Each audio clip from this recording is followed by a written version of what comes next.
इस बार शियाओचुन ने सारी हिम्मत जुटाई और हेकी को प्रपोज करने से पहले ही मना कर दिया। शियाओचुन शर्माते हुए बोली, मैं पैसे के लिए शादी नहीं करना चाहती। अगर शादी करूंगी तो उसी से करूंगी जिसे दिल से प्यार करूं, जैसे मेरे मम्मी पापा ने किया। ये कहकर शियाओचुन ने एक बार फिर शालीनता से हेकी को मना कर दिया। आसपास की हवा जैसे जम गई हो। हालांकि ये इनकार अजीब और दर्दनाक था, लेकिन शियाओचुन के पास कोई और रास्ता नहीं था।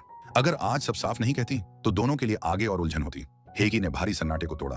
उसने कहा, मैं असल में एक नॉवेलिस्ट हूं। 1 साल पहले उसकी लिखने की क्षमता पूरी तरह रुक गई थी। वो एक लाइन भी नहीं लिख पा रहा था। एक लेखक के लिए शब्द खो देना मतलब अपनी पहचान खो देना। चिंता ने उसे न सोने दिया न खाने दिया, लेकिन डेडलाइन आ रही थी। उसे कुछ खाना जरूरी था। उसी उलझन में वो गलती से इस राइस बॉल शॉप में आ गया। जब शियाओचुन मुस्कुराकर बोली, क्या लोगे? उसने सच बता दिया, मुझे भूख नहीं है, बस पेट भरने के लिए कुछ चाहिए। शियाओचुन बोली, ऐसा नहीं चलेगा। प्लम या सैल्मन वाले राइस बॉल लो, डाशी डालकर उचाजू के बना लो, पेट के लिए अच्छा रहेगा। यहीं से शियाओचुन की वो छोटी सी दखलंदाजी और वो गर्म गर्म राइस बॉल हेकी तक वो एहसास पहुंचा गए जो उसने बहुत समय से महसूस नहीं किया था। परवाह और अपनापन। उसकी नरमी और समझदारी ने सिर्फ उसका पेट नहीं, उसका दिल और दिमाग भी ठीक कर दिया। जैसे उसकी रचनात्मकता वापस जाग गई हो।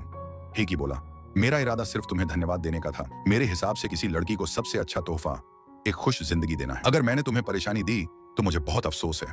ये कहकर हेकी चुपचाप मुड़ गया और उदास कदमों से दुकान से बाहर चला गया। शियाओचुन उसे जाते हुए देखती रह गई। उस पल उसने खुद से पूछा, क्या मैंने सही किया? उस दिन के बाद हेकी फिर कभी नहीं आया। सब कुछ सामान्य लगने लगा, लेकिन शियाओचुन के दिल में एक खालीपन रह गया, जैसे रोजमर्रा की जिंदगी से कुछ अचानक गायब हो गया हो। एक मोटा सा रेगुलर ग्राहक बोला, आजकल वो स्टॉकर नहीं दिखता? शियाओचुन ने तुरंत हेकी का बचाव किया, लेकिन अनजाने में इससे ग्राहक नाराज हो गया। तभी पीछे से शांत लेकिन तेज आवाज आई, कृपया उससे माफी मांगिए। सब चौंके। वो हेकी था। उसकी नजर मोटे अंकल पर टिकी थी। अंकल शर्मिंदा होकर मुड़े और शियाओचुन से माफी मांगी, फिर चुपचाप चले गए। अंकल के जाते ही शियाओचुन का संयम टूट गया। उसकी आंखों में आंसू भर आए। वो भर्राई आवाज में बोली, धन्यवाद। हेकी ने कुछ नहीं कहा, बस जेब से काला रुमाल निकाला और शियाओचुन को थमा दिया। शियाओचुन ने आंसू पोंछे और फिर जमीन पर गिरे राइस बॉल उठाने लगी। हेकी बोला, मैं सारे राइस बॉल खरीदना चाहता हूँ। शियाओचुन चौंकी, ये गंदे हो गए हैं, खाने के लिए ठीक नहीं। हेकी ने अचानक उसके हाथ पकड़ लिए। उसकी गर्म हथेलियों ने शियाओचुन के हाथ को ढक लिया। वो छूना शियाओचुन को कुछ पल के लिए खोसा गया। वो कुछ समझ पाती उससे पहले हेकी झुका और उसके हाथ से राइस बॉल काट लिया।